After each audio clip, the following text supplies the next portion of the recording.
Howdy, name's Aaron. Hope you enjoy the video. I'm restoring a Santana 28 with the intent on sailing it from Astoria to Port Townsend to watch the R2AK. So what this is our boat when we bought it, basically how thrashed it was, showing all the stuff that was on the ground. It took a while to clean it up, had a lot of water damage. And then we drove the boat to a bridge and had a buddy go up on the bridge at our mast.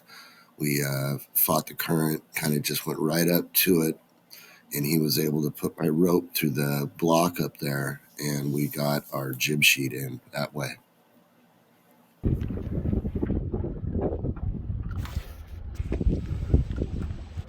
So we're here looking inside. Do you ever open the sailboat, relieved it's not full of water? Well, that's how new this boat is.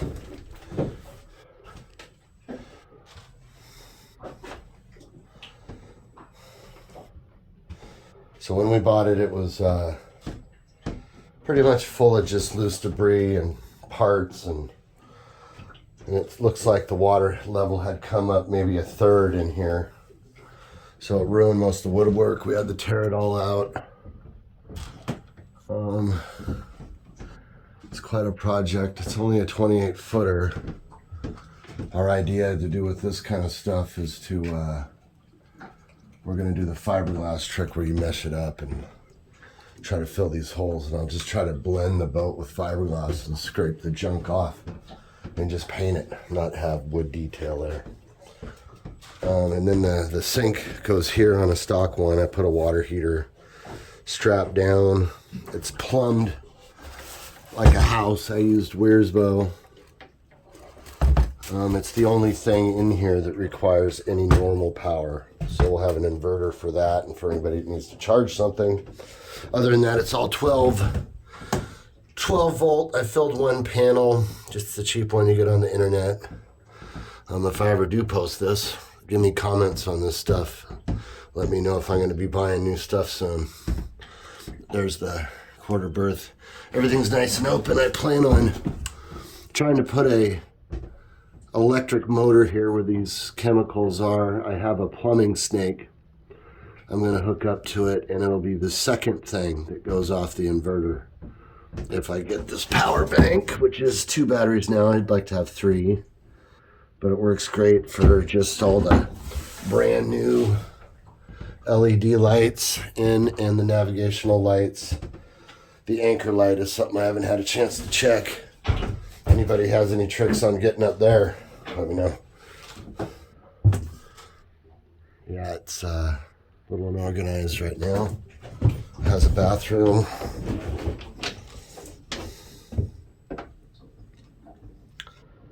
Toilet does not work. The valves are closed at the time. I'm going to try to get some parts to rebuild it. Don't really intend on using that much though. It just goes straight into the water. And I'm not going to be 10 miles out any time soon. So I'm going to arrange a storage tank and look into that. But this gimbaling stove that was destroyed or removed, I plumbed into the sink with a removable top. And that's all functional. With the used T111, there's the plumbing. It goes to the water tank that exists. This line here comes the feed, goes into the pump. Then I got hot and cold water. I'm also I've got some through holes that removed from having the motor. If you see it down there, I'm going to use that to pull water out of the river or ocean to wash dishes with a pump sink. So hopefully I have that in within the next 10 videos. Who knows? Today we're redoing the window right here. So I'll get ready for that and pull you along on that one.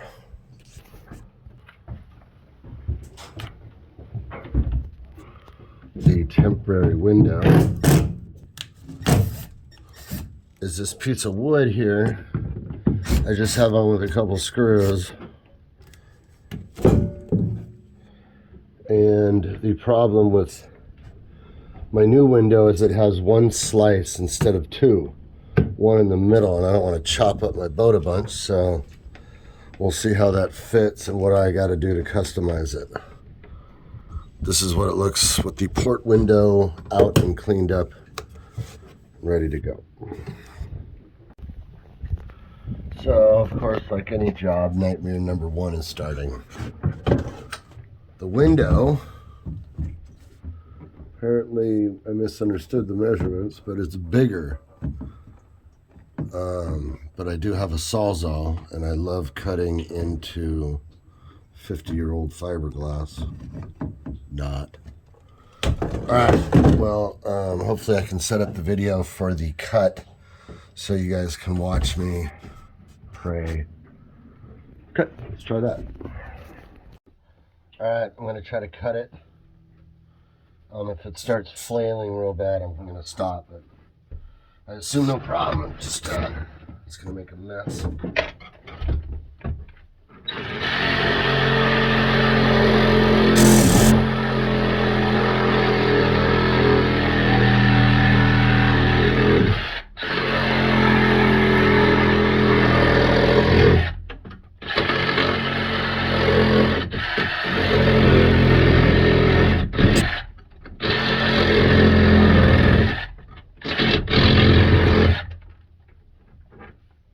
It's hard to get around a corner with the salt.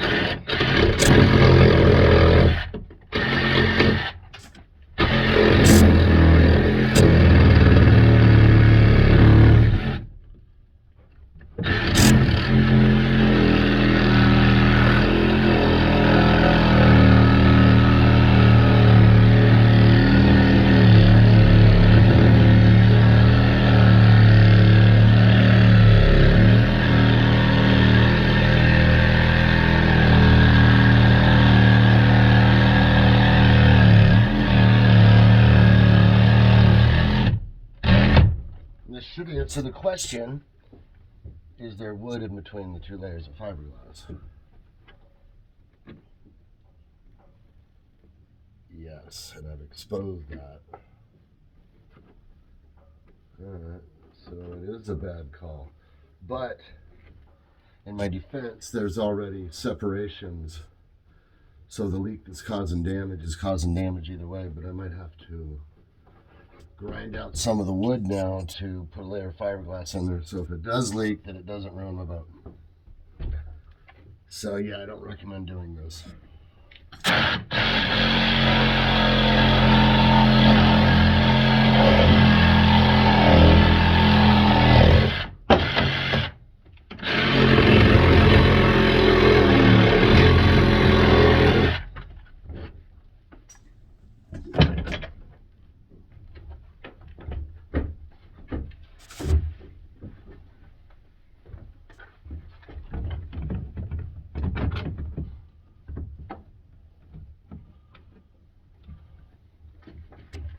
Looks like it's gonna fit.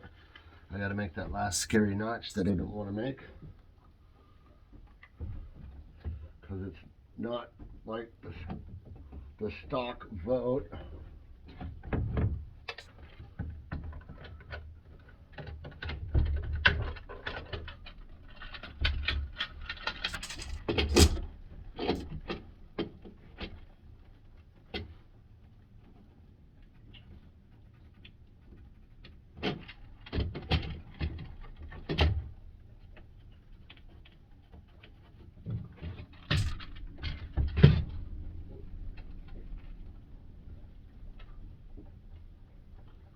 Whoops. Accidentally put some black marks on a brand new window, but they came off. So, the next lame ass part. I'm tempted just to use my old window and clean it up, and even though it's plastic and foggy and you can't see jack out of it, yeah, you can see they fiberglassed. There's still wood showing, so I guess it's inevitable Okay, I gotta cut this little notch out, and then I'll be back when I'm caulking it in, when it fits.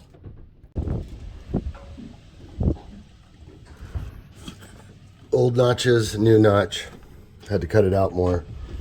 I'm gonna let my phone charge on the lighter connector that I put in right here, and I wired it to the radio, and that's the one power I have so far in the boat. Just showing you the wiring I've done. I have a solar panel, which I'm going to put it out. There's the charge controller, charges the battery, works great. I only have one solar panel at the moment, but usually I just let it sit out a couple hours when I'm here, and it's actually kept the battery pretty strong. I'm going to have two in the end that actually serve as the cover over here. So I'll be back after the phone charges, and we'll continue with the window project. So I got one screw in. I chiseled all these away, or I thought I did. 1 second, I'll get a better chance to show you anyway. So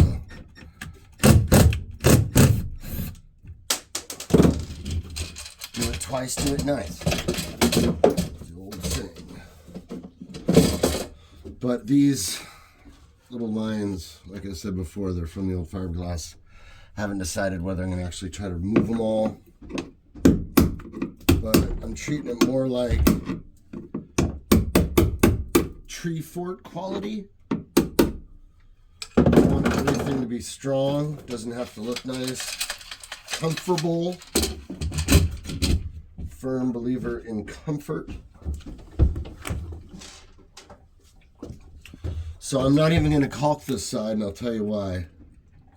I want to know if it's leaking from the outside because it'll be destroying the wood.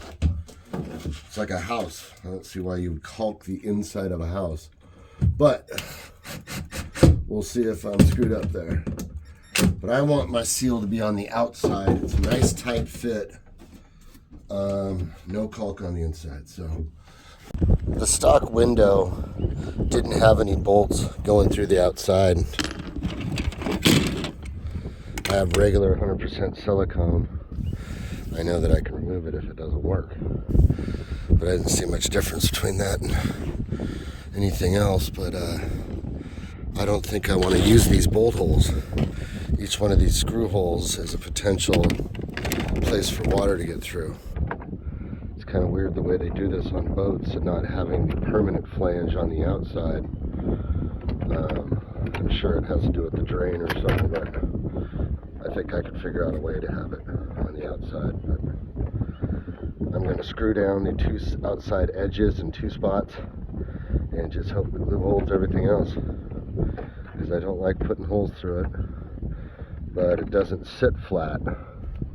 There's a gap here. I could use tape, but that won't work. Alright, I'll probably end up having to put them all in, which I don't like. See you in a minute.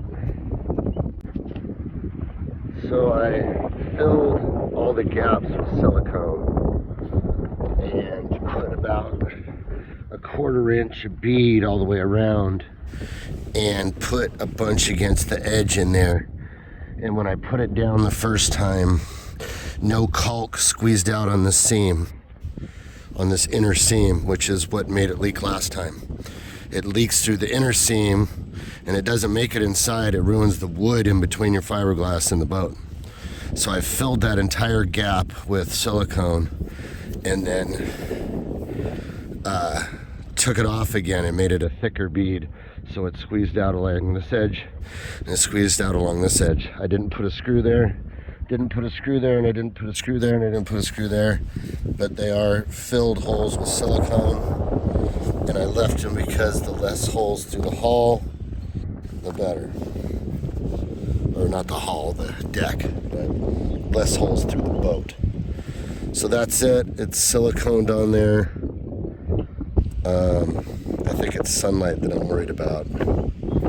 We'll see if I should use something else. Either way, silicone's easy to remove. And do it twice, do it nice. Next project.